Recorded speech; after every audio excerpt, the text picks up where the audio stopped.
Class is now in session. I'm Professor Hockey, and today we're discussing Game 63 of the regular season between the San Jose Sharks and the Washington Capitals, in which the Sharks have lost 8-3. And this game started off very well for San Jose. It looked like that they were just going to completely skate circles around Washington. They were just looking absolutely unstoppable in that first period, not just on their multiple power plays, but also at even strength. And this all culminates into the Sharks taking a 2-0 lead into that first intermission. And these aren't two goals that were off of lucky bounces. This isn't a situation where the Sharks got outshot 13-4 and yet somehow had two goals. Nope, they were by far the better team, and so you would think that they can carry that into the last 40 minutes. But of course, as we know now, that did not happen. In the second period, the Capitals score 4 unanswered goals to turn a 2-goal lead for the Sharks into a 2-goal deficit. Now, if all of that sounds familiar, you would think that I was talking about the game just 2 days ago against the St. Louis Blues, but no, in fact, it happened once again here tonight. Pretty crazy that something like this could happen 2 games in a row. Most teams would, in a full season, wouldn't have a 2-goal lead turn into a 2-goal deficit with 4 unanswered goals in the second period. That just wouldn't really happen. So the fact that the Sharks have had it happen twice now and in back-to-back games is frankly impressive in a bad sort of way, because it was just an incredible collapse once more in this second period. Now, in the third period against the Blues at the very least, the game was made slightly interesting, at least briefly, with a Steven Lorentz shorthanded goal to make it 4-3. Here tonight, the Capitals would make it 5-2 before the Sharks would make it 5-3, and then 3 more unanswered rattled off by the Capitals to make it 8-3. No empty nets, no nothing like that. And so for the second time this season, the Sharks have let in 8 goals in a game in what was one of the most embarrassing losses for sure of the entire year. Right up there with the St. Louis Blues game just a couple of days ago. Now, we will move on before to the players. We have, of course, our look at the bottom of the bracket, the bottom of the standings. And with this loss here tonight, the Sharks find themselves third last in the league. Finally, some movement downwards for the San Jose Sharks. It felt as though they were fourth last at worst for much of the last couple of months. But with an Anaheim Ducks win yesterday and this loss here tonight for the Sharks, they are now 2 points behind Anaheim in this third last place, 48 points. Now, usually, we are taking a look at the standings at the end of the day because the Sharks, as a West Coast team, play their game pretty much last. They are the final team to finish more often than not. But today was a special day with a special start time, 3 p.m. Pacific time, meaning both the Blackhawks and the Blue Jackets are actually still in action at the time that I am recording this, which makes it so that by the end of today, the Sharks could very well be tied for last place. Now, I don't think that's going to happen because, as I believe right now, the Blue Jackets are losing, though the Blackhawks could still win, so it's more likely that the Sharks could be second last, but that is still very good downward movement in the standings. To go from fourth last to second last is actually a pretty noticeable increase in odds in the draft lottery, so could be a big win for San Jose in that regard, which helps ease the loss of these last 2 embarrassing defeats for San Jose. Let us now move on to the players to talk about the top line here, if you want to still call them that, of Barabanov Couture, and they are joined by Andreas Johnsson. Obviously, it was Barabanov Couture and Eyssimont a couple of games ago, but then Eyssimont got traded, so last game it was Barabanov Couture and Bonino, but then Bonino got traded, and so it is now Johnsson here. And of course, with no more with the trade deadline having passed, Johnsson will at least remain a San Jose Shark for the rest of the season, so this line could technically continue to be a thing, and it wouldn't be the end of the world because at least in the earlier parts of this game, this line looked very good. In particular, Barabanov continues to just absolutely shine as a player for the San Jose Sharks, has likely been their best forward over these past few games. He continued that here tonight, and of course, while in the last half of the game, they completely fell off, just as most of the San Jose Sharks roster did here tonight, it was still all in all a relatively positive performance from this first line and Barabanov in particular.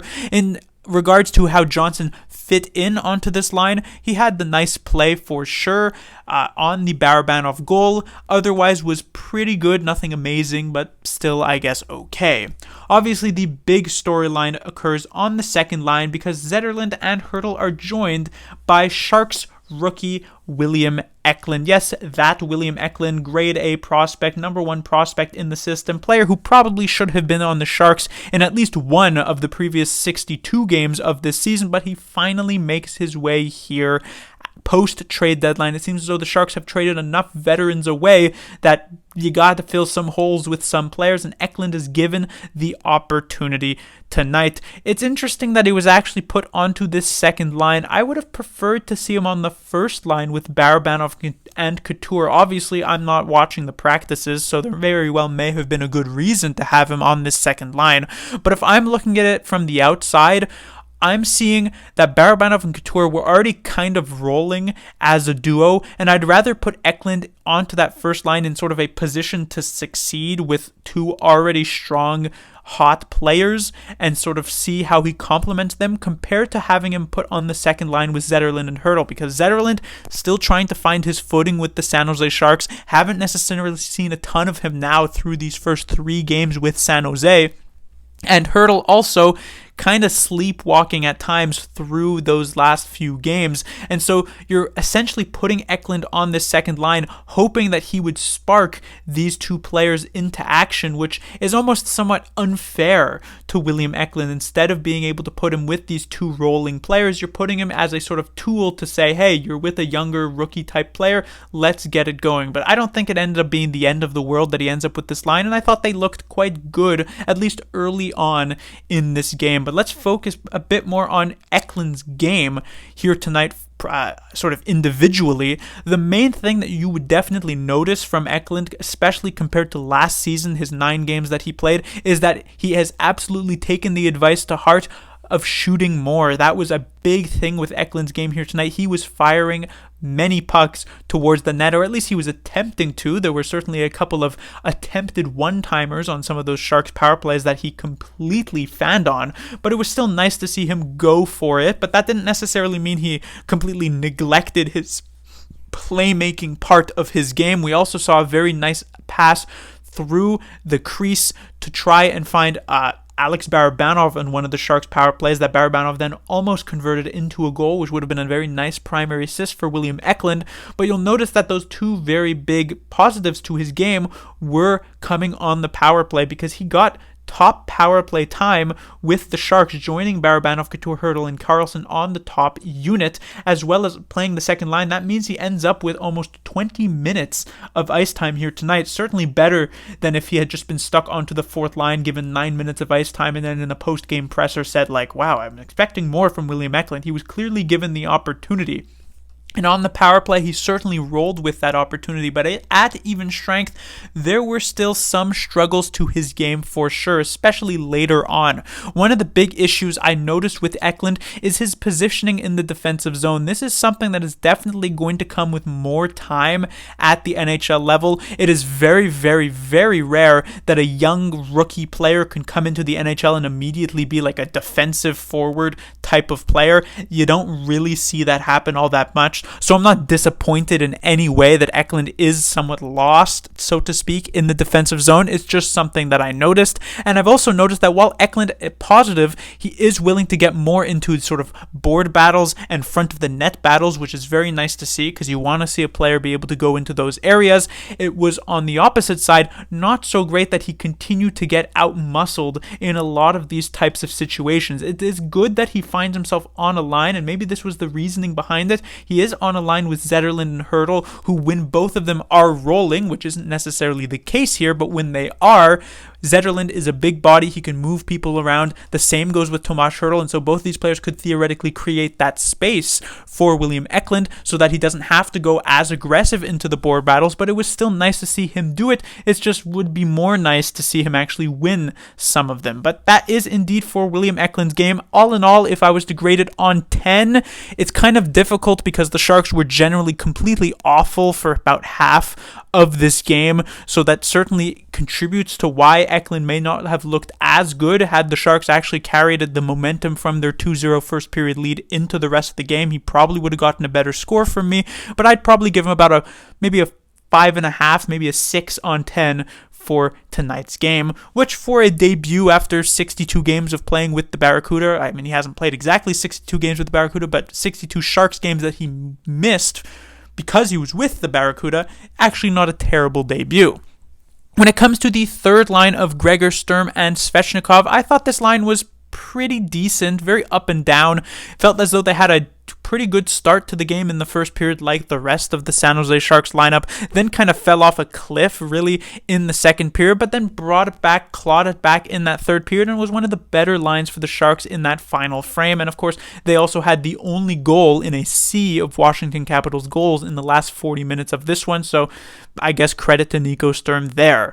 When it comes to the fourth line, the L line, Lindblom, Lorenz, LeBanc, an okay game for them. At the very least, they weren't hemmed in the defensive zone like many of the other lines for the San Jose Sharks through the last 40 minutes of this game. It felt as though whenever they did get a shift, which was relatively frequent, surprisingly enough, they were mostly playing in the offensive zone, but really not generating too many chances, however.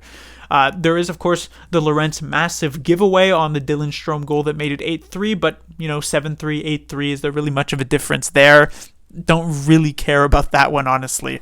When it comes to the defensive side of things, we saw the top pairing get broken up. Karlsson and Ferraro are no more. That pairing lasted 2 games, and it was a not very good pairing for 2 games. I mean, Karlsson, I felt, was pulling his weight through most of them. Ferraro, on the other hand, not so much. And so Karlsson is instead joined by Shemek, and I thought that pairing looked very good through much of the game that they actually managed to be together, because Shemek doesn't actually end up finishing up this game. Blocks a shot from Ovechkin to the foot, and it looked like it hurt. If you're blocking a shot, it's unfortunate that it is Ovechkin in that maybe more sensitive area, because Ovechkin certainly got one of the hardest shots in the entire league, and Shemek is now very acutely aware of that fact. So unfortunately, he had to step out, ends up with Sharks 5 defensemen rolling. But prior to that, I thought they looked really strong. Karlsson, 2 assists here tonight, puts him up to 80 points on the year, just 2 points away from securing that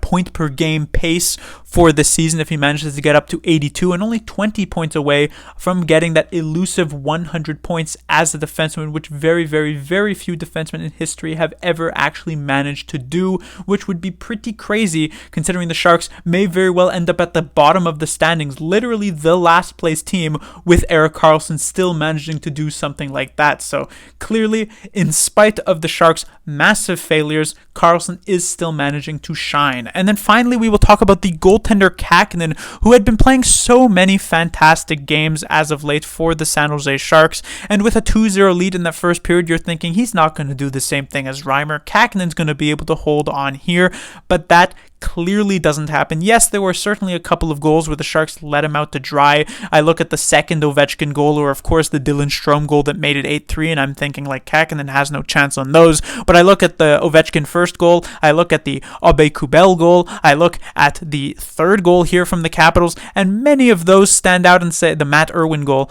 many of those stand out, and I go, Kähkönen definitely could have had at least a couple of those, just some pretty weak ones, bad angles, just not being able to cover the 5-hole. And who knows, maybe if Kähkönen had made a couple of those saves, the Sharks actually managed to close out and win this game. But it is a total failure, not only for the roster, for the forwards and defense, but also for the goaltender. Just an absolute embarrassing loss here for the San Jose Sharks. One of their worst, for sure, of the season, joining the game just 2 days to go against the Blues right up there. But that will do it for this review. The Sharks will be back in action on Monday, where they will take on the Winnipeg Jets and San Jose Sharks legend Vladislav Namestnikov, his new team. He was such a star when he was here for the San Jose Sharks, and we'll see if they manage to shut him down. Class dismissed.